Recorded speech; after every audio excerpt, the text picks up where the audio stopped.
Hello అందరికీ welcome back to Shravani current affairs. ఈరోజు వీడియోలో సుప్రీంకోర్టు తీర్పు గురించి అయితే తెలుసుకుందాం.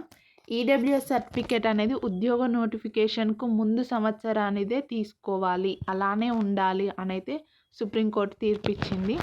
ఎవరి కేసులో అంటే చెప్తాను చూడండి. ఈడబ్ల్యూఎస్ ఆర్థికంగా వెనుకబడిన తరగతి కోటా కింద ప్రభుత్వ ఉద్యోగానికి దరఖాస్తు చేసుకున్నప్పుడు అభ్యర్థి సమర్పించే ఆదాయ ధృవీకరణ పత్రం నోటిఫికేషన్కు ముందు సంవత్సరానిది మాత్రమే ఉండాలని సుప్రీంకోర్టు స్పష్టం చేసింది.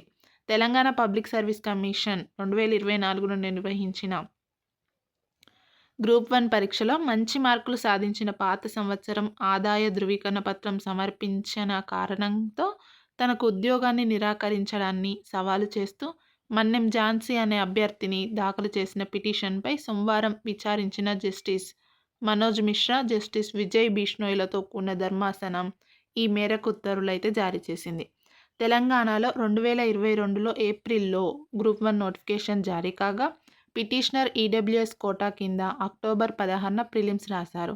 పేపర్ లీకేజ్ కారణంగా ఆ పరీక్ష రద్దవడంతో ప్రభుత్వం 2024 ఫిబ్రవరిలో మళ్ళీ ప్రకటన ఇచ్చింది. ఆమె మరోసారి ఈడబ్ల్యూఎస్ కింద దరఖాస్తు చేసి పరీక్ష రాసి 418వ ర్యాంకు పొందారు. 2025 సెప్టెంబర్ 24న వెల్లడించిన తుది ఫలితాల్లో తనకంటే తక్కువ మార్కులు వచ్చిన వారిని ఎంపిక చేసి తనను పక్కన పెట్టడాన్ని హైకోర్టులో సవాల్ చేశారు.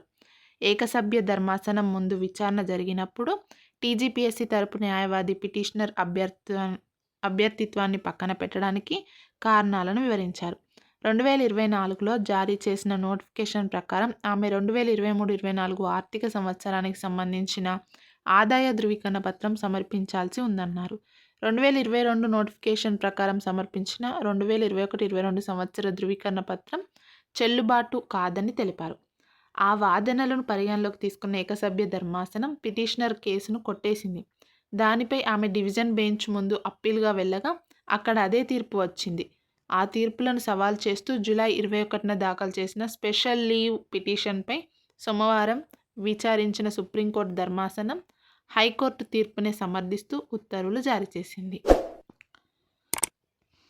ఓకే, వీడియో నచ్చితే లైక్ చేయండి, షేర్ చేయండి, సబ్స్క్రైబ్ చేసుకోండి. అలాగే ఇలాంటి మరిన్ని యూస్ఫుల్ వీడియోస్ కోసం మన ఛానల్ని అయితే ఫాలో అవుతూ ఉండండి.